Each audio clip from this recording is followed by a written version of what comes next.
Hi, everyone. Today we're going to talk about three foods that I've personally found very useful and effective in raising mood, combating things like depression, raising energy. Now, these aren't foods that I had previously researched or really looked into. These are foods I've naturally come across over the years I've been interested in nutrition, foods that I've gravitated to, and foods that I've kept coming back to. And it's only been more recently that I've really looked into it and looked into some of the medical, pharmacological aspects. And I'll share these in the video to really round it out. The first one is pine nuts, which is an unusual nut. It's not a nut that was first had first come to or was exposed to. It's definitely more rare than an almond. Growing up, I didn't really see these too often, but they taste wonderful. They're really easy to chew. They're easy to blend, great in a smoothie. And just take a little look at these little guys here. If you haven't seen them before, so they're part of the pine cone. They're in the kernel, and they have this wonderful and refreshing smell and taste. And researching it, the documented use of these pine nuts goes back at least to the Roman Empire. The pine tree, symbolized endurance and resilience. Pine cones symbolizing regeneration and continuity.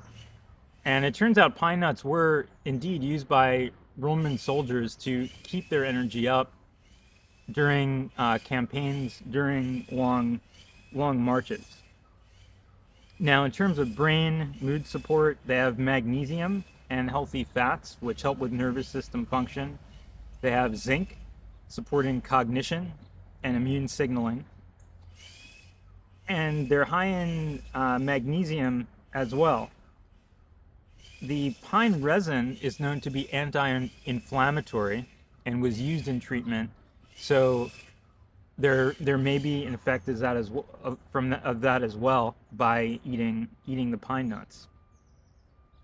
The next food that I use a lot, it's very versatile, surprisingly versatile. I use it in a lot of smoothies because it blends so well, are hemp seeds.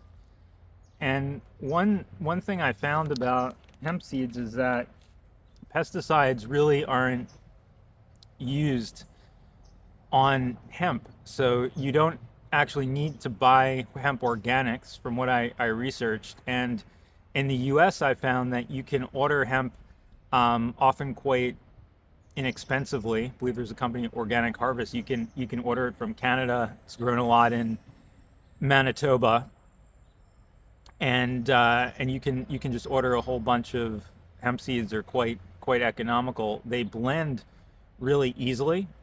So if you're looking to kind of create your own nut milk and add to it, you can use hemp as a base and flavor it almost in any way you like. Now, hemp provides incredible support for brain chemistry. They're very rich in omega-3, omega-6 fatty acids in the ideal ratio of 3 to 1.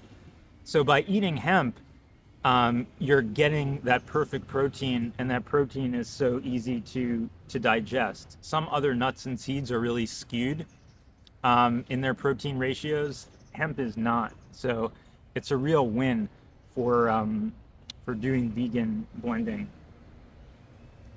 In terms of stress, nervous system balance, the magnesium helps calm the nervous system. They reduce stress reactivity. B vitamins support energy metabolism, emotional resilience, and regular intake can help you stabilize your baseline mood. I feel great when I'm having hemp, when I'm doing blends with hemp. It's an amazing way to start the day. So the amino acids there are building blocks for serotonin, dopamine, GABA, further explaining the benefits of mood from eating hemp. So again, I was eating hemp, wasn't thinking about the mood, noticing the effects on the mood, noticing continuing to feel great while having hemp as part of that daily blend, and in fact coming back to hemp again now, and now learning more about it. They contain gamma linolenic acid, and that supports inflammatory balance, and that can also impact emotional well-being. Hemp also stabilizes their blood sugar. Now, going back, again, we're talking about the hemp seed, so we're not talking about the hemp flower and and all of that. That's another story. The hemp seed doesn't have those kind of effects that you would have from the flower. But now going back to ancient cultures, hemp was very known in the Chinese culture, in the steppes culture. It was linked to a warrior culture and endurance.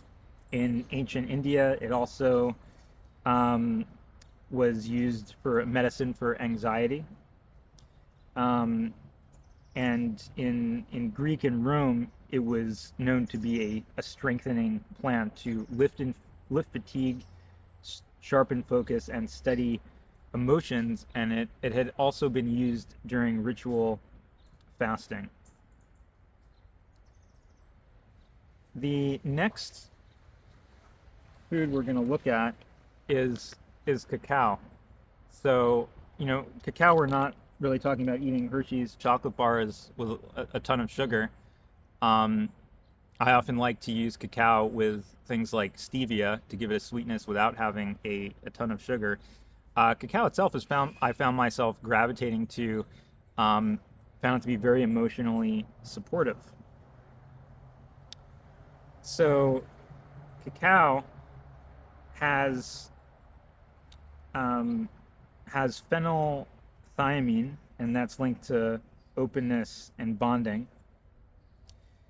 It only has small amounts of caffeine, which I have found to be supportive. Like if I need to be awake, I have found that cacao can help.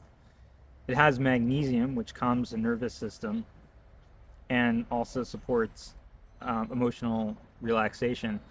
However, cacao's primary stimulant is actually not caffeine, it's theobromine, and this is something I'm just learning about.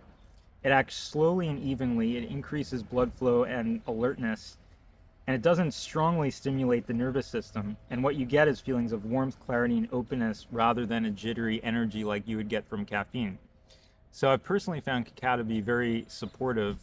I've used it as a homemade chocolate with coconut oil, and I also use it in a blend, and I find it blends really well with hemp.